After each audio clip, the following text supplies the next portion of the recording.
Olá, eu sou a Adriana Saman e esse é mais um episódio do DunaCast. E hoje eu estou tendo a satisfação de receber de novo na nossa conversa a Raquel Dombrowski. Eu já tive uma conversa com ela, acho que na primeira temporada, e ela volta agora para trazer outros horizontes, um universo instigante, desafiador, diferente e diria até para poucos no sentido de enxergar a visão do que ela vai trazer aqui e ter a coragem e a competência para encarar um desafio dentro desse mercado, né, em que ela atua de forma potente e de forma abrangente, sempre olhando para lugares onde a oportunidade, o conhecimento, a experiência e o know-how são necessários. Então é com muito prazer que eu recebo você, Raquel. Tudo bem? Tudo bem, obrigada. É um prazer, uma satisfação estar aqui novamente contigo, conversando. Um ícone do mercado imobiliário aqui, nosso curitibano, e que tem atuado aí o Brasil inteiro, que entende muito bem disso. E especialmente aí poder estar trocando ideias sobre essa questão do mercado imobiliário internacional.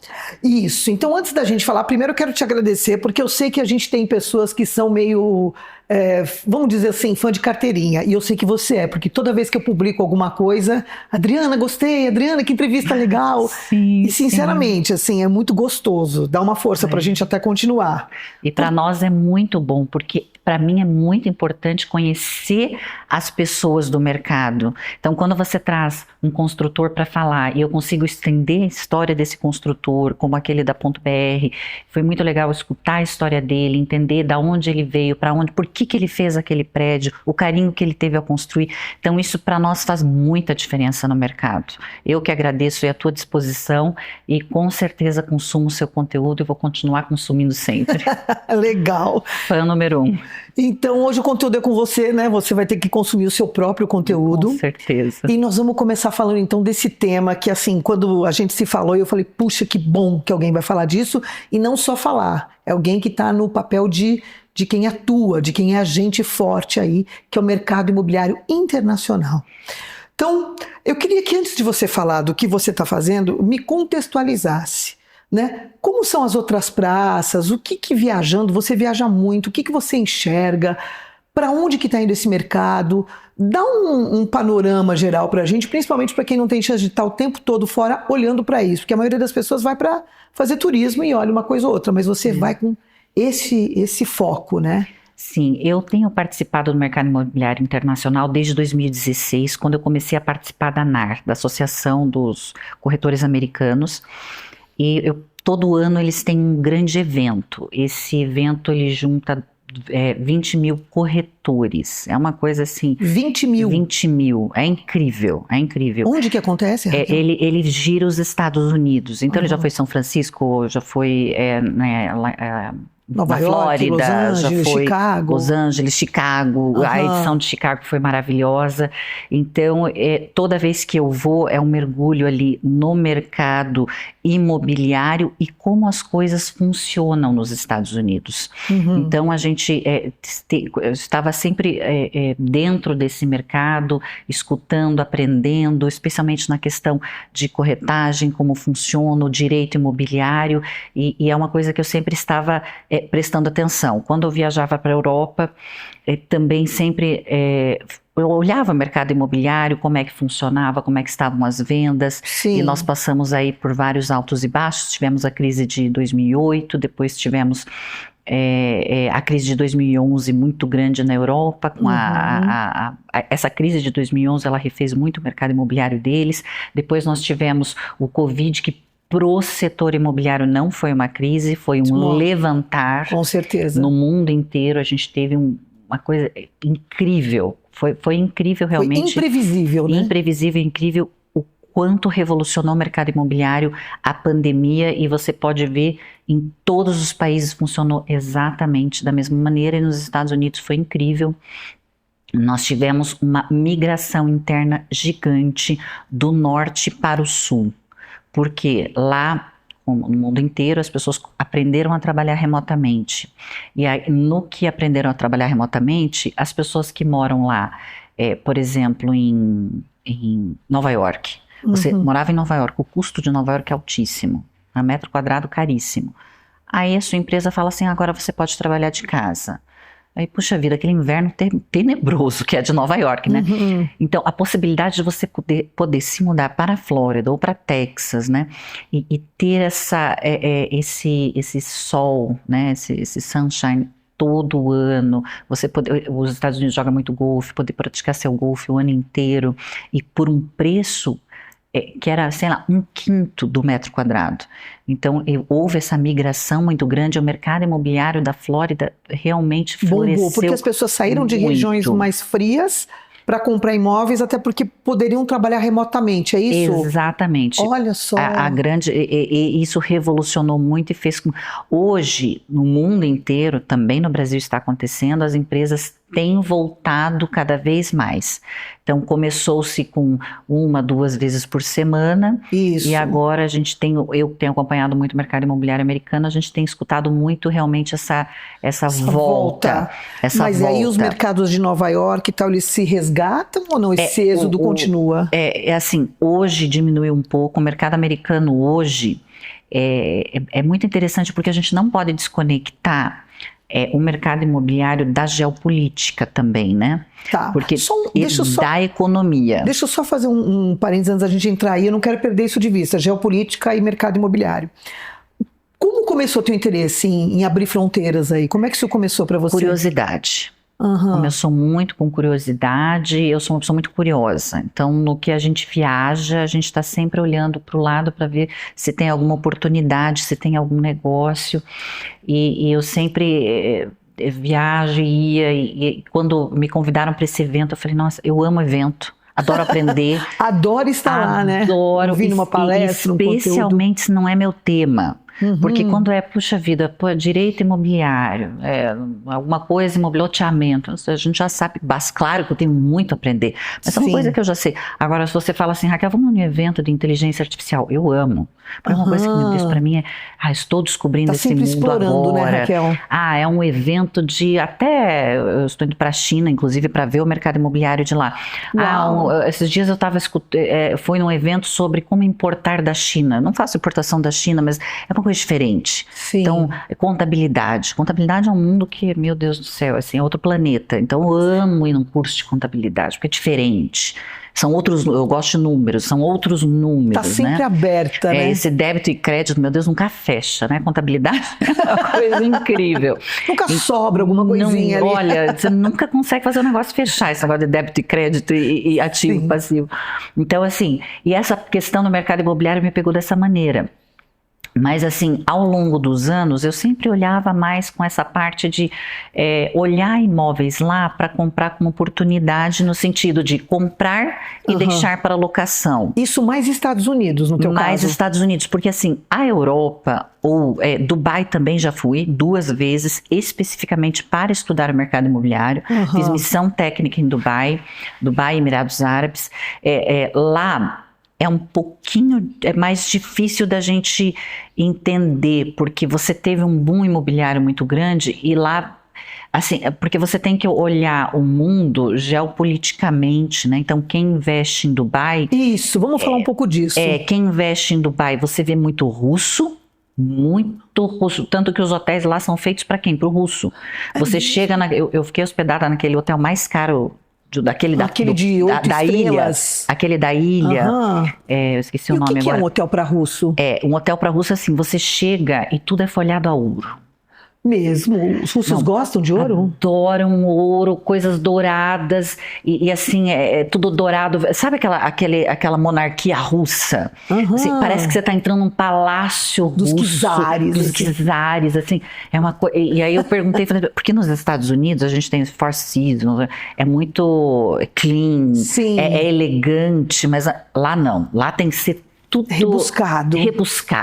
Acho que é essa palavra, assim. Então, é muito para russo, muito para o chinês, depois foi para lá, esse pessoal do Irã, Iraque, que tem esse dinheiro. Então, assim, é difícil você ir lá e tentar entender aquele mercado imobiliário para entender aonde você pode investir que vai ter uma valorização. Então, assim, eu vi aqueles mega empreendimentos e a gente viu que Dubai, o que acontece? A primeira vez que eu fui para Dubai foi incrível, porque foi uma época que Dubai estava começando a receber muito, muito, muito, muito investimento, e os russos, o pessoal do Iraque, da Arábia Saudita, estava começando a levar o dinheiro para lá, então eles construíam prédios, vendia tudo, mas não estava ocupado, porque não tinha tanta gente para morar lá. Só que assim, aí você perguntava, tá, mas o pessoal tá infeliz porque não tem quem mora e vai vender para quem?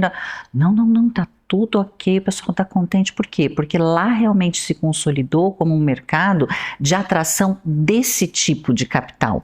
E por isso que é difícil para nós brasileiros irmos para lá e identificarmos uma oportunidade de valorização. Porque como eles estão muito próximos ali, e também é um destino de férias para eles. E para nós não faz muito sentido ser um destino de férias, ser um destino que eu vou sempre. Você vai uma vez para Dubai, eu fui uma vez, voltei depois de 10 anos, então mais de 10 anos, acho que fui em 2011, voltei em 2023, por aí. Então assim, foi incrível ter voltado depois de tanto tempo, realmente Dubai. E alguma coisa mudou? Demais, mudou demais. O que mudou em Dubai depois de 10 anos? Dubai fez muita coisa para turista. Quando eu fui a primeira vez, tinha coisas para turista, só tinha um hotel ilha, e o restante ainda não existia. Aí depois que eu fui a segunda vez, já tinha o mapa mundi de ilhas, já tinham muitas atrações para turistas, museu, monumentos. Então assim, eles melhoraram muito a estrutura para o turismo mesmo. E aí dá para dizer que esses empreendimentos que não foram ocupados e que causam estranheza, foram sendo ocupados ao longo do tempo. Por quê? Porque a cidade foi crescendo e as pessoas começaram a ocupar. E lá, assim, é incrível como você realmente se desenvolve e vai. E Dubai, bom, dá pra gente ficar uma hora falando de Dubai, mas Dubai e Emirados Árabes, porque depois a gente foi também ali para Abu Dhabi, ali do lado. Abu Dhabi, o que acontece? O pessoal olha para Dubai, até a Arábia Saudita e tal, como sendo o quê? Um case de sucesso. Porque eles têm que mudar a estrutura deles do petróleo para outra coisa, porque o futuro do mundo não vai mais ser o petróleo. Energia fóssil. Então, essa mudança, Dubai foi a primeira a fazer, e Abu Dhabi agora está fazendo também. E Abu Dhabi é incrível, é um país extremamente fechado, de cultura árabe, muçulmana, muito forte, mas você vê que ele está fazendo coisas incríveis para turista. Nossa, eu fui em Mas quando parques, você diz assim, a migração do petróleo, você está dizendo assim, em vez do petróleo, construção civil? Não, ao invés a substituição é o turismo. É a atração de pessoas através de turismo e polos de negócios. Tá. Então, por exemplo, Dubai tem uma zona franca. A Dubai cresceu muito porque você pode usar o porto de Dubai sem pagar imposto nenhum. Então as empresas têm zona franca, tem Google, eles estão começando a criar esse núcleo de negócios em Dubai. Então todas as empresas de tecnologia têm lá um suporte porque não pagam imposto. Por quê? Porque eles querem gerar o quê? Movimento. Eles não estão preocupados com o imposto porque o petróleo sustenta eles hoje. Então é muito interessante. Aí eu estudei muito o mercado da Europa. Esses dias fui estudar o mercado, por exemplo, da Alemanha, né? O mercado da Alemanha é muito parecido com o Brasil, no sentido de preço de metro quadrado. Eu não estou dizendo que o metro quadrado é o mesmo. Mas se você colocar o salário do Brasil versus o quanto custa o metro quadrado no Brasil e o salário do alemão. O alemão, até dá para dizer um pouco, a Europa é muito parecida. E o quanto custa o metro quadrado é igual. Por isso que o alemão, ele mora como brasileiro, ele não mora, ele se aperta, né? Porque aqui a gente tá assim, olha... Não é uma situação fácil para adquirir um grande imóvel na Alemanha, né? E veja bem, hoje no Brasil, 120 metros quadrados, 1,5 milhão.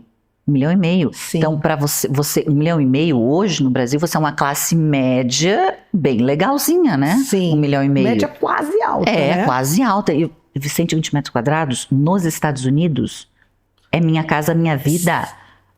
É mesmo, tipo tiny house. Não, tipo mobile home.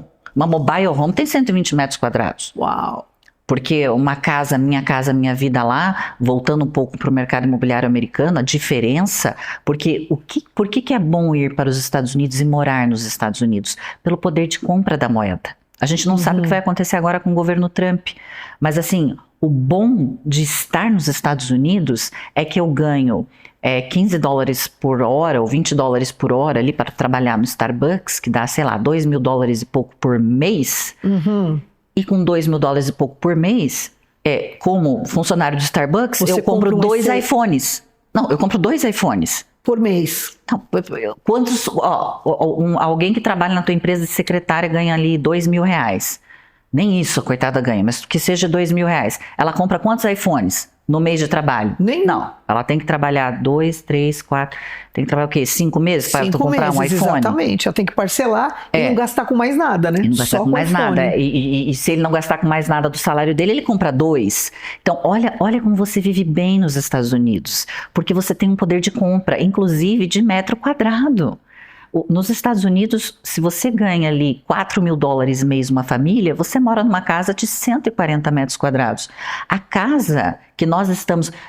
hoje a gente está viabilizando terrenos para construtores que queiram ir construir nos Estados Unidos. Deixa eu te interromper um pouco aí, porque assim, tem a sua visão do mercado e em algum momento você olhou para os Estados Unidos, veio com esse dado, né, que principalmente a Flórida acaba recebendo o êxodo das regiões mais frias e que com o advento do home office passa a receber profissionais talvez dos Estados Unidos inteiro, por vários motivos, né, por todo o apelo que tem a Flórida, mesmo a Califórnia, que são estados muito, muito desejados, né, não só pelos americanos, mas para quem está fora e mora lá também. E aí você começa a desenvolver projetos reais de incorporação, porque até outro dia, Raquel, as pessoas, né, principalmente a classe média alta, foi prosperando, foi comprando ou para si e depois aluga o imóvel, passa um tempo em Miami e volta. Teve um tempo, né, acho que em 2004, 2005, que Miami virou praticamente lugar de final de semana. A pessoa pegava um voo aqui e ia lá. Isso está um pouco diferente hoje, né? Como é que está hoje a relação do brasileiro com a Flórida? Ela é muito boa, porque imagina, claro, se eu morasse em São Paulo seria melhor ainda, né? Morasse em São Paulo, eu ia lá no aeroporto de Guarulhos, passava uma noite no avião. Sim, já estava lá. Ó, por exemplo, a gente que está aqui, que quer para o interior visitar minha avó, eu, por exemplo, tem como pegar avião para ir em Ramilândia. Onde que ela mora? ônibus, Ramilândia. Ramilândia. Ramilândia. Eu tenho que pegar um ônibus, eu passo a noite inteira no ônibus, e daí no outro dia eu tô lá visitando minha avó. O tempo que eu levo para visitar minha avó é o tempo que eu chego nos Estados Unidos hoje, né? Então assim, é muito tranquilo, rápido, né? É muito rápido. É claro que aqui a gente ainda tem que fazer essa conexão, mas assim, facilita muito você estar na Flórida, diferente de ter que ir para Nova York, diferente de ter que... O Texas é um pouco mais longe, um pouco mais difícil, um pouco mais caro. Então assim, isso facilita muito. E os imóveis, tem muita gente que aproveitou realmente os imóveis na Flórida, eles estavam realmente com um preço muito atrativo. Durante a crise de 2008, a gente teve muita gente que comprou durante a crise. Isso, foi nesse período. E antes da pandemia. Antes da pandemia, depois da pandemia teve um boom, mas o mercado nunca caiu. Assim como aqui, você nunca vê perder valor. Uma crise, né, instalada, você não tem. Perdeu o valor em 2008, mas depois já recuperou. É como a bolsa de valores. Pode investir tranquilamente na bolsa, não tem problema, se a empresa for boa. Só que com a visão de 10 anos. Sempre que você pôr dinheiro na bolsa, eu amo também bolsa de valores, você põe dinheiro agora, prazo. 10 anos. Não, se cair, não... Claro, empresa boa, tô falando, né? Blue chip. Então, assim, imóvel bom, né? Porque também tem muito imóvel. Hoje a gente pode falar um podcast inteiro sobre a crise imobiliária em Miami, dos condomínios antigos, porque Miami está com um problema, sempre teve esse problema de solo. Então, o que acontece? Os condos antigos, eles têm que passar por reformas estruturais. E agora é uma lei que você tem que chamar capital. Então, os condomínios estão muito caros. Então, olha, esse negócio... Aqueles condomínios de casas... Não, mais condomínio de prédio. O prédio, são condomínios de edifício. Então, a gente está vendo uma crise nesse tipo... Então, claro que o setor imobiliário não é assim, compra qualquer coisa que vai dar boa. Sim, sempre tem que olhar o que compra. Mesmo aqui no Brasil, tem imóvel... normalmente valoriza, mas vai ter imóvel que infelizmente vai estar do lado, abriu uma boate do lado, vai desvalorizar. Então você tem especificidades. E nos Estados Unidos você tem qual tipo de investimento que mais se tem lá? É o short term, aluguel de short term, e o do long term. O short term é o típico Airbnb. Tá, então, lá vocês chamam de short term. Short term. Que aqui a gente tem chamado de short stay, né? Short stay, lá é short term e long term. E o short term lá é o típico Airbnb. E se você for olhar Orlando, por exemplo, eu fui lá e o que me abriu os olhos, porque sempre eu olhava o mercado imobiliário e falava assim, não, incorporação é para americano, né? Como é que eu vou entender esse mercado de incorporação? É pra gente daqui, né? É americano, e desde 2006 eu ia, 2016, e tentava entender assim, e sempre pensava. E aí, esse ano eu fui para lá, o ano passado, fiquei 3 meses, e consegui fazer relacionamento com muitas pessoas que entendem do mercado e conheci muitos construtores brasileiros que têm muita experiência lá, e eu entendi que não. O mercado americano de incorporação é muito simples, é muito bom de trabalhar. Mais simples do que aqui. Mas muito mais simples do que aqui. Eu fiquei encantada com incorporar nos Estados Unidos. Porque, primeira coisa, diferença de método construtivo. Quem foi passear nos Estados Unidos, a primeira coisa que chega no hotel, numa casa, bate o steel frame, madeira, né? Que steel lá... frame. Steel frame não, wood frame. Steel é ferro, é wood frame. Wood frame. É wood frame. Então você bate lá aquela madeira. Só que ao mesmo tempo você vê uma qualidade térmica e acústica. Sim. Então aqui a gente usa muito as divisórias de gesso, né? Que não tem muita qualidade acústica. Eles ainda têm que trabalhar nisso. E térmica não vou dizer porque é só interno, mas acústica. Então assim, e essa qualidade é incrível das construções lá. E o método construtivo faz com que seja industrial. É rápido, né? E assim, é como se você montasse Lego. Então, claro que eu já conheci esse método, mas como eu conheci vários construtores, eu fui em muita obra, mas muita obra mesmo. Lá em Miami. Na Flórida, fui para Miami também, fui para Tampa e fui para Orlando. Dessas 3 regiões, o que eu achei? Melhor coisa, Orlando, por quê? Miami também tem problema de furacão e problema de preço de terreno, porque você tem mar e Everglades. Tampa, pior ainda para furacão. Desculpa, você falou mar e Everglades, o que é Everglades? Everglades, eles têm um parque chamado de Everglades, onde você visita os jacarés, essas coisas todas, que é gigante. É incrível. Você vê Miami no Google Maps, e esse parque é gigantesco. Assim, você vê uma faixa verde gigante, que você vê bem certinho. Toda a região de Miami e região Fort Lauderdale, toda essas cidades aqui, o mar, essas cidades e o parque. Então, não tem mais onde construir ali. Esse parque bloqueou a expansão imobiliária para esse lado. Uau, deve ser um parque gigantesco. É gigantesco, então. É gigantesco. É muito bonito. E aí, do outro lado, você até tem realmente oportunidades para construir, mas você tem o problema com os furacões. Então, e Orlando recebe 84 milhões de visitantes ano. 84 milhões? Dizem que é a segunda cidade depois de Paris. Não, é uma coisa incrível. Mas é Disney, o que é? Parques. Os parques, né? Todos Esse lá. ano vai abrir o Parque da Universal. Dizem que vai bater 120 milhões.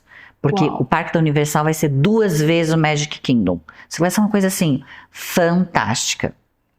E Orlando, não só isso, Orlando, ele tem um desenvolvimento para daqui a 20 anos, eles estão fazendo um parque olímpico lá, que é para centro de treinamento de todos os atletas, todos não é exagero, mas dos atletas dos Estados Unidos para eles fazerem lá. Eles têm uma cidade só para medicina. Em Lake Nona ali, só laboratório, pesquisa, tudo. Eles têm um lugar que eles estão desenvolvendo agora de centro espacial, que o centro espacial já é ali, né? A NASA tem, né, uma estação ali.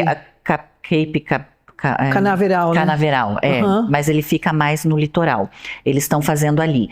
Eles estão fazendo várias atividades ali para levar. Eles estão fazendo um Vale do Silício ali. Agora eles querem levar as empresas além da Califórnia, de levar startup lá. E para isso eles estão desenvolvendo um bairro planejado para isso. Isso tudo em Orlando. Em Orlando. Meu Deus. E região metropolitana. Então, assim, Orlando está desenvolvendo demais. E isso eu gostei. Gostei que você consegue ainda comprar terreno a um preço razoável. E os imóveis ainda são compráveis. Né? E que tipo de imóvel se constrói em Orlando? É muito legal, você tem várias oportunidades. Então, por exemplo, você tem, eu falo minha casa, minha vida aqui, porque é mais fácil, mas lá a gente chama Affordable Homes. Esse é um tipo de negócio legal para quem quer começar a empreender nos Estados Unidos. Você compra um terreno, $35 mil o terreno. Tá. Né? Nesses $35 mil, você vai aprovar o projeto, etc, etc. Você vai investir 200 mil dólares e você vai vender mais ou menos ali por 300 mil dólares, aí você tira a parte de comissão e cartório, etc. Você tem aí um lucro de 40, 50 mil dólares por casa. E é o que eu te falei, é muito fácil, porque a construção ela é industrializada. Então, por exemplo, se você falar, Raquel, eu quero comprar esse terreno e quero construir, o que a gente vai fazer? Ok, vamos escolher o terreno, lugar legal, escolhido o terreno, compramos. Vamos escolher a construtora. Tem muito construtor bom em Orlando que é brasileiro. Ou seja, você não precisa ficar se incomodando em falar outra língua. E são muito bons. Tem engenheiro civil brasileiro construindo lá. Você escolhe o que a gente chama de GC. Aqui no Brasil, a gente tem o mestre de obras. Lá a gente tem o general contractor. Ele não é engenheiro. General contractor. Ele não é engenheiro, mas ele tem que fazer um curso e fazer uma prova dificílima. Ele faz a gestão da obra. E ele faz a gestão da obra. É tipo o nosso mestre de obra. Tá. É muito interessante. O engenheiro lá, aqui o engenheiro ele faz projeto, mas você vê muito engenheiro em obra. Lá você não vê engenheiro em obra. Ele só faz o projeto. Engenheiro é projeto. Sim, o executivo é outra pessoa. pessoa. Obra é general contractor que não tem faculdade. Ele tem um curso e ele é técnico. Sim. E aí tem a experiência. E tem a experiência. E esse general contractor, a obra é toda industrializada. Ele não existe funcionário nos Estados Unidos. E assim... Muito legal. É muito legal. Assim, por exemplo. Então, você faz a terraplanagem, o radier. Eu esqueci o nome em inglês de radier. Aí uma empresa vai lá, faz o radier. Aí depois você vai lá, faz toda a parte da elétrica. Uma empresa vai lá, faz a parte de encanamento, de esgoto, água, etc. Aí vai outra empresa e cobre. Daí vai outra empresa, levanta as paredes. Daí vai outra empresa, faz a elétrica. É tudo empresas totalmente separadas e especializadas. Sim, deve ser um cronograma como a produção de um biscoito, né? Exatamente. Primeiro você assa a massa, depois você recheia. É um produto industrializado, como você falou. Uma casa dessa você faz em 30 dias dando risada. Uma casa de 160 metros quadrados, por exemplo. 1.600 square feet. 1.800 square feet. Imagina, eu tenho minha casa, minha vida lá, 180 metros quadrados. Minha casa, minha vida, para vender por 300 mil dólares. O que é 300 mil dólares para um americano? É como se fosse 300 mil reais para um brasileiro. Sim. Ele poder morar em 180 metros quadrados. A qualidade de vida lá é incrível. E quando você fala incorporar...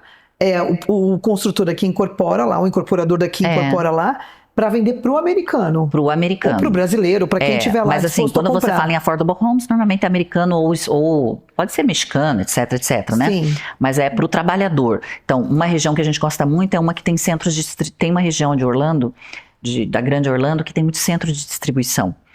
E demanda muita mão de obra. E muita gente vem. Tem uma outra região que chama Northport, que a gente constrói muito affordable homes para aposentado. Eles saem da região norte aposentado e vão morar para lá, só que eles não têm muito dinheiro. Então, o dinheirinho da aposentadoria deles, eles compram casas affordable homes, ali em Northport, que é outra região. Então, você tem várias regiões que você faz essas affordable homes e que você consegue vender para vários tipos de pessoas. E hoje você tem alguma incorporação brasileira acontecendo lá já? Tem vários amigos meus que eu conheço que incorporam já lá, alguns que estão olhando para essa parte de incorporação lá, e também a gente está levantando para fazer, não grandes loteamentos, mas por exemplo, 20 casas. Então eu estou levantando um terreno hoje que a gente pode fazer 20 casas. É muito legal, porque você levanta o terreno, lá é muito fácil, o que é bom, é um podcast inteiro para a gente falar dos Estados Unidos. Qual é a vantagem? Dados. Por que é ruim trabalhar no mercado brasileiro? Você não tem dados. Sim, você não tem informação. E ali você tem. Ali você tem. Com precisão. Você não erra. Por quê? Porque se eu mostrar para você, você vai ficar encantada. Quando eu olho, quando eu vou olhar, por exemplo, o preço de um terreno que está no Zillow, que o Zillow é tipo o Viva Real, eu tenho todo o histórico de venda do terreno desde que ele nasceu. Olha, documentação. Não, a documentação, o histórico, digo, por exemplo, você fez, eu vou falar uma casa que é mais fácil, você construiu a casa em 2000. Então ela tá lá, que em 2000 você construiu e vendeu por 100 mil dólares. Depois ele colocou a venda em 2005 por 120 mil dólares. Vai estar escrito lá que ele colocou por 120 mil. Como se fosse uma matrícula. É como se fosse uma matrícula. Isso é toda a vida do imóvel. O que deveria ser público aqui, porque matrícula, gente, é público. Eu tenho acesso a qualquer matrícula, só que o que eles fazem? Dificultam. Você tem que pagar para ler Pra uma poder... matrícula que é pública, que graças a Deus hoje está lá nos cartórios. E na verdade é aí né? que Online. acontecem todos os problemas, né? Porque eventualmente você não tem acesso exatamente ao documento, ou o corretor Agora, não tem acesso, Adriana, tem a garantia de que aquilo dá certo e não vai, né? Então tem coisas veja bem, que... Adriana, você fala assim para mim, Raquel, eu quero construir aqui do lado aqui da CVI, uma casa para vender. Por quanto você acha que eu vou vender essa casa? O que eu vou falar para você como corretor? Eu vou olhar Viva Real lá e vou dizer assim, olha, tem uma casa à venda por R$1 milhão. Sim. É o preço? Não, não é. Ela está à venda por R$1 milhão. Pode ser que o cara venda por 700, o preço dela vai ser 700. No mercado americano, se você pergunta assim, Raquel, eu vou construir aqui do lado da CVI uma casa, por quanto você acha que venda? Eu vou dizer assim, Adriana, foi vendida a casa do lado por R$700 mil. Foi vendida, eu tenho essa informação. Sim. Então, isso é ouro, gente. Por que incorporar lá é melhor? Porque você sabe onde você está pisando, porque você tem dados. A burocracia para você também aprovar um projeto é praticamente a mesma coisa. Você tem que ir nos órgãos, você tem que cuidar do meio ambiente, se tem tartaruga, se não tem tartaruga. É um país democrático. Todo país democrático tem burocracia, né? Uns menos, outros mais. Eu acho que a burocracia deles é mais transparente. Então, deixa eu te interromper um pouco aí. E como é que fica em termos de leis, de processos? Tem dificuldades? Tá, eu vou incorporar nos Estados Unidos. Qual que é esse caminho? É simples? Muito simples. Você vai, por exemplo, você já tem dinheiro lá? Não, não tem. Aí você tem que ver quanto dinheiro você vai querer levar para lá. Porque você pode incorporar com $75 mil. Não tem problema nenhum, porque lá nos Estados Unidos se trabalha muito com others money, né? Dinheiro dos outros. Então você vai colocar, por exemplo, eu quero construir uma casa, o custo vai ser $220 mil. Mas o piso é 75 mil. Não, você tem que dar 30% de entrada, né? Comprar o terreno, aportar um dinheiro e depois o resto o banco financia. Por isso que eu falo 75 mil. Tá. E aí você já consegue girar com o dinheiro do banco, a partir de 75 mil. Então, assim, então quanto...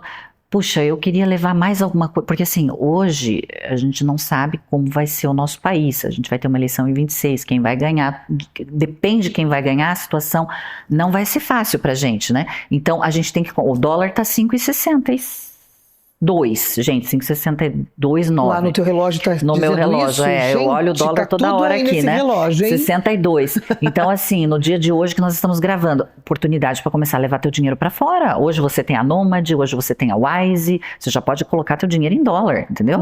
Você tem a XP, BTG, que já tem conta automática em dólar, que você não paga nada, e seu dinheiro já está em dólar. Em bancos de lá. Em bancos daqui. Você já consegue fazer a dolarização pelo BTG, pelo XP, pelo Wise, não é daqui, mas o Nomad é daqui. Então, o que acontece? Você já vai dolarizando teu patrimônio. Então, para empresários que estão agora vendo o dólar 5,60, a previsão do dólar não é baixar de 6, tá? Tanto para esse ano quanto para o ano que vem. Então, já vai levando o teu dinheiro para lá. Aí a gente tem duas opções. Ou você leva ele e coloca direto num banco, ou você vai através da offshore. Você tem vários lugares que você pode montar uma offshore, um deles é nas ilhas, por exemplo, Caimãs. Então você vai e monta. O que é uma offshore? É uma empresa fora do país.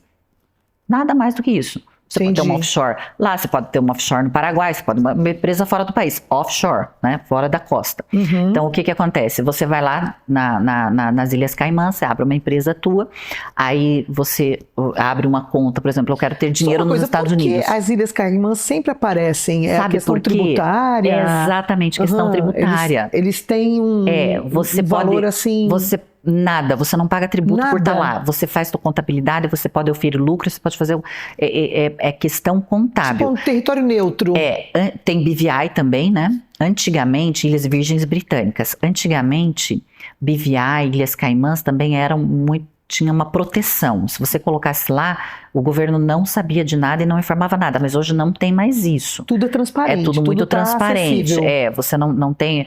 eu quero esconder meu dinheiro, não esconde, tá? Então, só se você colocar na gaveta, sei lá, e olha lá ainda, porque alguém vai achar. Embaixo do colchão. Embaixo do colchão alguém vai achar. Então, assim, você tem ali BVI, por exemplo, que a gente chama que é um paraíso fiscal, porque daí de BVI você pode investir em vários países. Aí você pode abrir uma conta nos Estados Unidos e a partir de BVI você aplica o teu dinheiro lá, tendo uma empresa em BVI. E aí você vai abrir uma conta num banco de lá, que pode ser qualquer banco, americano, e aí você vai movimentar o teu dinheiro, ou você... Como que você faz para investir nos Estados Unidos? Assim como aqui a gente recomenda holding, SPE, etc., você vai abrir uma empresa lá, uma LLC, que é uma empresa de capital limitado, né? Liability Capital. Então, você tem é como a nossa limitada, porque o direito societário ele é meio que mundial, assim, não tem muita diferença. Sim. Então você tem Formato é parecido. Formato é parecido. Você tem a SA e você tem a limitada, ela é LLC. Então aí você abre uma LLC, você vai comprar o terreno, colocar dentro da LLC. E aí a partir disso você está muito protegido, porque diferente do Brasil, que tudo é a desconsideração da personalidade jurídica. Então por que eu tenho uma limitada se eu desconsidero a personalidade jurídica, se eu vou espirrar? Isso é ridículo, mas assim, é outro tema. Então, o que acontece? Lá não. Lá é limite, por exemplo, porque os Estados Unidos têm uma indústria, você sabe, todo mundo sabe que a indústria é da responsabilidade civil e dos processos então, qualquer coisinha, se o cara cai na tua calçada, ele te processa porque você tinha que ter cuidado da calçada. Isso é bem recorrente, né? O mercado de seguros lá é muito forte. Então, o que acontece? Você vai pôr na tua LLC, ele está protegido. Se alguém se machucar na tua obra e chegar até você... Já está segurado. Não vai passar para você. Todo o teu resto do patrimônio está seguro. Então, assim, o cara não vai receber nada, mas não vai passar, porque é uma segurança jurídica que eu tenho nos Estados Unidos. Mas lá, quando você for incorporar, por exemplo, você fala, Raquel, eu quero incorporar lá. Então tá, a gente vai lá, vai fazer uma LLC para você, vai levar o dinheiro daqui para lá, totalmente lícito, vai colocar numa conta bancária em nome dessa LLC, vai comprar o terreno em nome dessa LLC, aí vai contratar o General Contractor, lá a gente tem um aplicativo de obra, esse aplicativo vai ter tudo, o legal lá é tecnologia. Todos os fornecedores. Vai ter tudo. Tudo que diz respeito a todo o processo. Porque como lá é muito industrializado, como é que funciona? Esse aplicativo não dá para ter no Brasil, porque o problema no Brasil é o seguinte, você contrata o mestre de obra, ele vai fazer até o radier, depois ele vai fazer a parte elétrica, o cara faz tudo.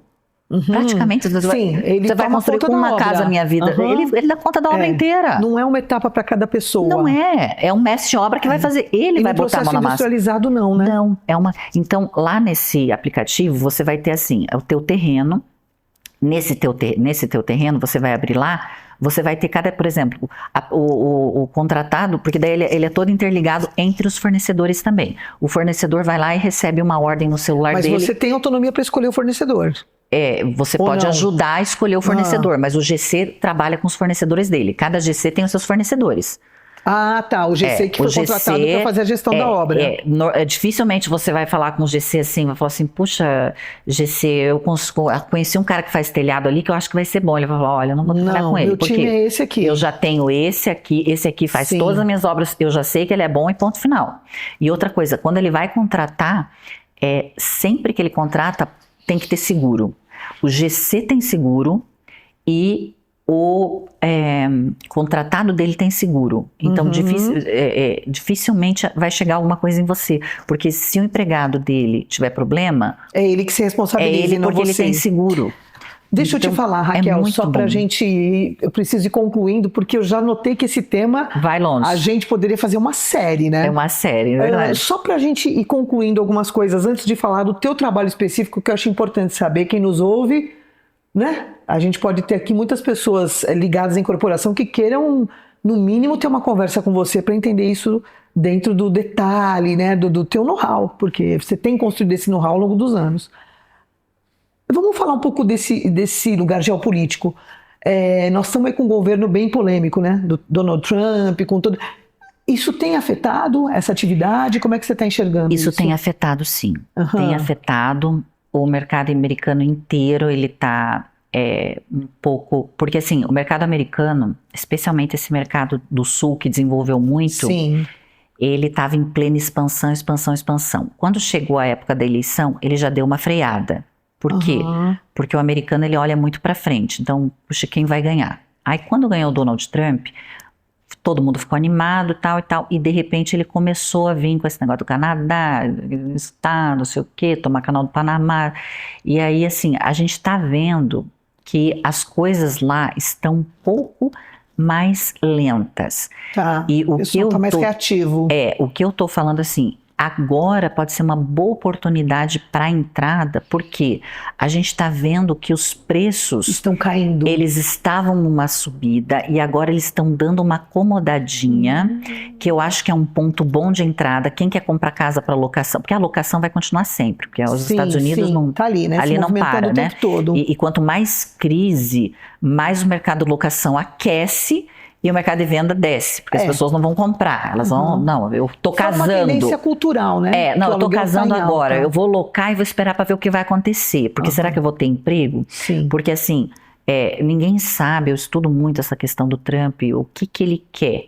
Ninguém sabe o que ele quer. Pois é, você não sabe também? Eu tô louca pra saber o que esse cara quer, vou falar pra gente. você, eu escuto o canal americano em inglês, tá? Porque não adianta você escutar, também escuto muitos que traduzem, mas eu escuto E o que em as inglês. pessoas lá, né, falam sobre isso? Porque a gente tem um olhar externo, né? Tupiniquim, brasileiro, de fora, América Latina. Mas como é que o americano enxerga isso? Eles estão, você tem um país muito dividido. Você tem aquele que é que eles falam os MAGA, que é aqueles que eles chamam de MAGA mesmo, American Great Again, que eles assim, se o Trump fala,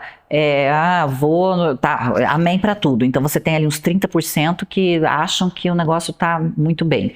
Você tem os democratas ali, só que assim, aquela turma do meio, você vê que o negócio ali tá ficando feio pro Trump. Inclusive, eu, na minha visão, em termos de opinião pública, o Elon Musk, de adesão. o Elon Musk é uma pessoa que eu admiro muito, li o livro dele, a biografia maravilhosa e tal, é uma inspiração. E assim, você vê que ele se afastou agora do Donald Trump. Ele está se afastando, então você está vendo assim que o Donald Trump está ficando um pouco isolado, porque ninguém sabe até aonde ele vai chegar, porque no caminho que ele está tomando é um caminho inflacionário que vai não acabar, mas que vai mudar um pouco do que é viver o sonho americano. O que é viver o sonho americano? É ter todas as possibilidades, de né? compra, de compra, de economia, de carreira, de prosperidade. Especialmente consumo. A pessoa sai daqui como diarista, ela vai trabalhar de diarista lá, ela compra tem a casa, tem uma caminhoneta, uma casa de 180 metros quadrados, tá? Um iPhone para cada filho que ela troca de ano todo. E o que ela faz? Diarista. Sim. Diarista, gente. Eu tenho amigas diaristas ali, né? que têm um carro para cada. Quando que ela vai ter isso aqui? É o sonho americano. Só que o sonho americano, ele foi construído com a China, com o Vietnã, com esses países de mão de obra barata. Então, assim, foi assim que foi construído o sonho americano. E como que agora você vai destruir esse sonho? Fazendo com que...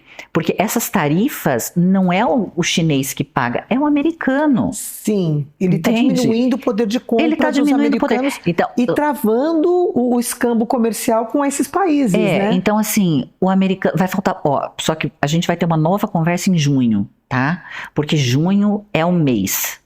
É o mês. Por quê? Porque tudo que está acontecendo, porque agora você tem o abastecimento de 2 meses atrás. Entendi, os estoques estão então assim, em junho você vai ter problema de estoque. E você vai ter problema de oferta e demanda. Quando você tem problema de oferta e demanda, o preço sobe. Então assim... Então os Estados Unidos, pela primeira vez, vai ter uma inflação que impossibilite esse público de comprar aquilo que sempre comprou. A previsão é a inflação. Só que assim, o Donald Trump entrou para acabar com a inflação.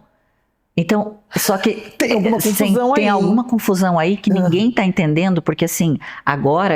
a não ser que ele tenha uma carta na manga que a gente não conheça, né? A coisa que eu mais amo é geopolítica, porque todo dia eu tenho que escutar alguma coisa de geopolítica.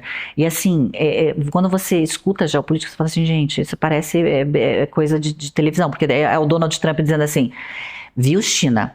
A China quer negociar comigo, você viu? Aí o presidente chinês fala assim, eu não falei que quero negociar com você, eu não quero negociar. Aí no outro dia o Trump diz, ele me ligou sim, eu não liguei. Sim, blefe, né? Gente, é um jogo de pôquer. Os dois, podem ver, pôquer. Hoje vai dar de novo o Donald Trump falando a mesma coisa. Não, e ontem que ele falou do 50º, de novo o primeiro estado do Canadá que vai ter eleição agora. Eu sou republicana, sou realmente uma pessoa de direita e tal.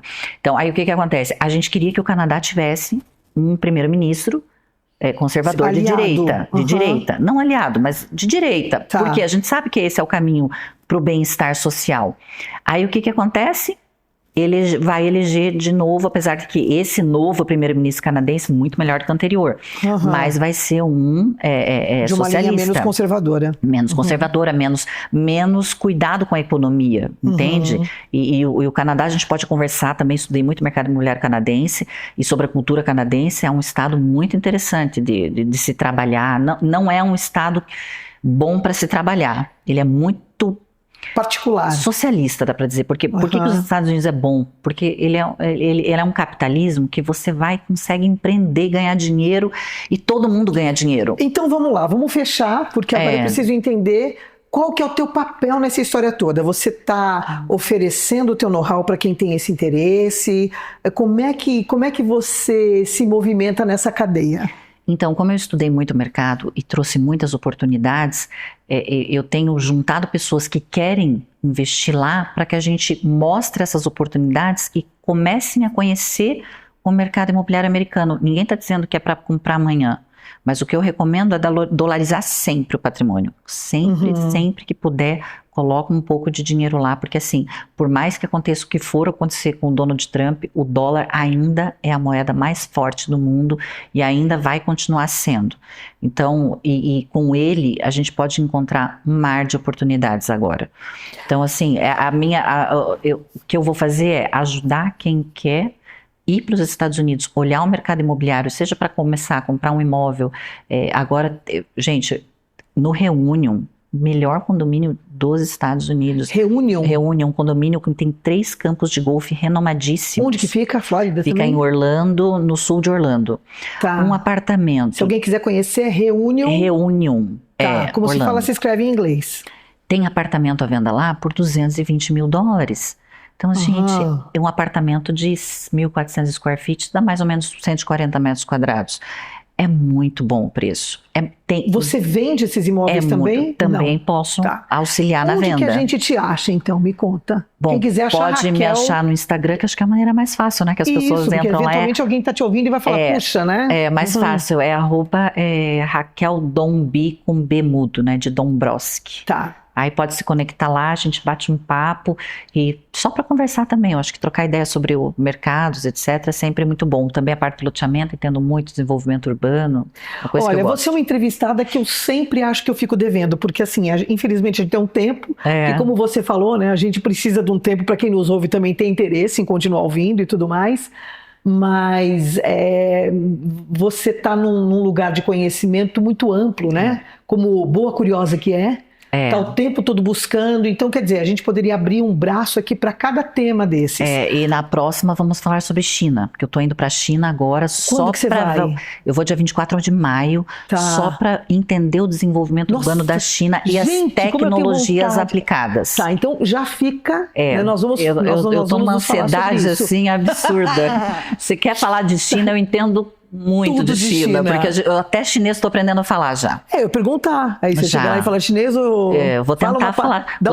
Dá uma palhinha aí. Ni hao, eu também sei. Hoje eu tô no Ni hao. É muito difícil falar chinês, porque o problema do... Nossa, é uma delícia falar sobre chinês, porque o chinês é uma língua fácil de aprender, gente. Muito fácil. Porque a parte verbal... Não, juro pra você, a parte verbal dela é fácil. Você não tem conjugação de verbo.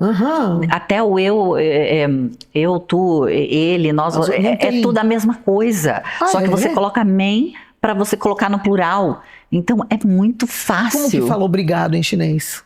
Obrigado em chinês. Não é xixi, xixi? Xixi. Xixi? Beleza. A tradução é um pouco complicada. Eu vou agradecer em português mesmo, então melhor. Raquel, então eu te agradeço imensamente mais uma vez você estar aqui com a gente nessa conversa, é sempre muito bom. E agradecer a você também, né, que nos vê, nos ouve aqui. Essa foi uma conversa que ultrapassou as fronteiras do Brasil, já deu para notar, né, que principalmente no sul dos Estados Unidos, e Raquel também trazendo o olhar do Oriente Médio, agora da China, vai ser sempre alguém a quem a gente pode recorrer para entender o mundo no mercado imobiliário. Você quer trazer mais alguma informação, mais alguma coisa, uma última fala? Acho que como última fala, assim, esses dias eu falei com uma menina, ela falou assim, mas o que eu quero saber dos Estados Unidos, eu vendo no Brasil? Gente, abram os olhos. olhem para o vizinho, olhem não só aqui para Curitiba, mas vejam o que está acontecendo nas outras capitais, o que está acontecendo no interior, vejam o que está acontecendo nos Estados Unidos, o que está acontecendo na Alemanha. Olhem. Ah, não, mas eu não vou ganhar dinheiro com isso. Gente, ganha. Toda vez que você olha para o lado, não tenho dinheiro para ir. Tem internet, vai pesquisar como funciona. Então, não fique só com aquele olhar assim focado. Tenha uma abrangência, porque isso vai te trazer com certeza muito conhecimento que vai agregar nos seus produtos. Então é isso que eu falo, para vocês ficarem atentos sempre ao mundo. Então, tá anotado, hein? E não vou deixar... Muito obrigada, Raquel, mesmo, tá? Imagina, então aí, eu que agradeço. É tanta oportunidade, né? Dá vontade de ir agora no Google e já começar a olhar para tudo isso. Então, volto aqui agradecendo a tua audiência, a tua companhia aqui, e não deixar de falar dos apoiadores desse programa, que hoje são a SZL Imóveis, a Invebras Imóveis, Espaço Italínia, nós temos também a Dedomite Incorporações, a Paulo Celes Imóveis e, claro, a Câmara de Valores Imobiliários do Paraná, onde esse programa acontece. Muito obrigada, thank you very much, e até a próxima.